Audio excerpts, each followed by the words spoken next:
மீன ராசிக்காரர்களுக்கு ராகு கேது பெயர்ச்சி எப்படி இருக்கும்? ஜென்மத்திலேயே 5 கிரகங்கள், சனீஸ்வரரும் கூட இருக்கார். 12ஆம் இடத்துல ராகு. புதுமையான எண்ணங்கள், புதுமையான சிந்தனைகள் உங்களுக்கு வந்து சேரும். நிறைய உங்களுக்கு ஆப்பர்ச்சுனிட்டிஸ் வந்து உங்கள் கதவை தட்டும். அதையெல்லாம் உபயோகப்படுத்திட்டு ஊர் விட்டு ஊர் போகிறதோ, இடம் விட்டு இடம் மாறுறதோ உபயோகப்படுத்திங்க. எனி சேல்ரி, எனி போஸ்ட், முதல்ல கிளம்புங்க. ஏன்னா மறுபடியும் உங்களுக்கு இந்த ஜனவரியில் ஒரு இடமாற்றம் வரும். அது மென்மையான வாழ்க்கையும் சந்தோஷமான எதிர்காலத்தையும் கொடுக்கும். இந்த ராகு கேதுல விரயங்கள் நிறைய இருக்கும். கடன் கொடுக்கறது, பணத்தால் வந்து உங்களுக்கு வியாபாரம் பண்ணிகிட்ருக்கீங்க, லேவாதேவி பண்ணுறீங்கன்னா கொஞ்சம் நிதானமாக பார்த்து பண்ணுங்கள். அவசரப்பட்டு அகலக்கால் வைக்காதீங்க. சார் ஏதோ ஒரு 2 ரூபா பண்ணால் தானே எனக்கு பிஸ்னஸ் வரும் அப்படின்னு சொன்னீங்கன்னா கொஞ்சம் சிந்தித்து செய்யுங்க.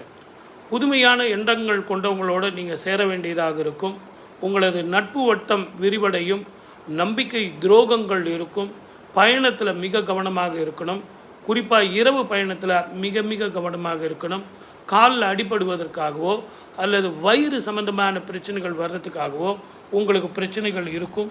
இரவில் தூக்கம் அப்படிங்கிறது ஏதோ சிந்தனை வயப்பட்டவாகும். சிந்தனையினால் உங்களுக்கு உடம்பு ஏற்கனவே டயர்டாக இருக்கும். ஆனால் அந்த ஓவர் டயர்டுன்னு சொல்லுவாங்க, அதில் ஏதேதோ யோசனை பண்ணிக்கிட்டு நான் ஜெயிப்பேனா, ஜெயிக்க மாட்டேனா, எனக்கு வீடு வாங்குவேனா, நல்ல உத்தியோகத்தில் வந்து பேரும் புகழும் கிடைக்குமா, மேலதிகாரிகள் தொல்லை இப்படிலாம் இருக்கே அப்படின்னு எப்படியோ யோசிப்பீங்க. தயவு செஞ்சு எல்லாத்தையும் போட்டு ஒரே மாதிரி சிந்திக்காதீங்க.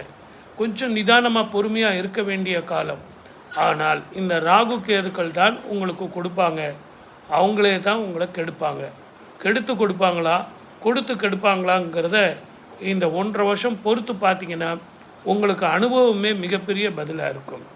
மிக பொறுமையாக டாக்குமெண்ட்டை நீங்கள் படித்து சைன் பண்ணணும். நீங்கள் டெய்லி வந்து ஒரு 10 டாக்குமெண்ட் சைன் பண்ணுறவரா ஒரு எக்ஸிக்யூட்டிவாக இருந்தீங்கன்னா டாக்குமெண்ட்டை நல்லா படிங்க.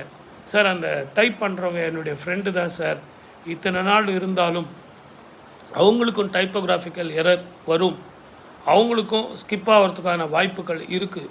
ஆகவே தயவு செஞ்சு ஒரு முறைக்கு 2 முறை நல்லா படித்து அதுக்கப்புறம் கையெழுத்து போடுங்க. நான் அவனை நம்பினேன் சார், இவனை நம்பினேன் சார், இவனுக்கு நான் பஞ்சாயத்தில் போனேன், தர்மத்தை சொன்னேன் சார், பொது வாழ்க்கையில் போகும்போது காரில் போகும்போது நான் அவனை திட்டுறேன் இவனை திட்டுறேன், இதெல்லாம் வேண்டாம். வார்த்தைகள் மிக விவகாரமாக போய் சேர்ந்துடும். போலீஸ் ஸ்டேஷன், கோர்ட்டு, கேஸு, கச்சேரிங்கிறத தவிர்க்கணும்னா நீங்கள் மௌனமாக இருந்தீங்கன்னா இந்த 1.5 வருஷ காலம் உங்களுக்கு அனுபவ காலமாக இருக்கும். சுபமான காலம் வரணும்னா கொஞ்சம் வெயிட் பண்ணி தான் ஆகணும். சூரிய நமஸ்காரம் பண்ணுங்கள். இப்போ சப்ஸ்கிரைப் பண்ணுங்கள்.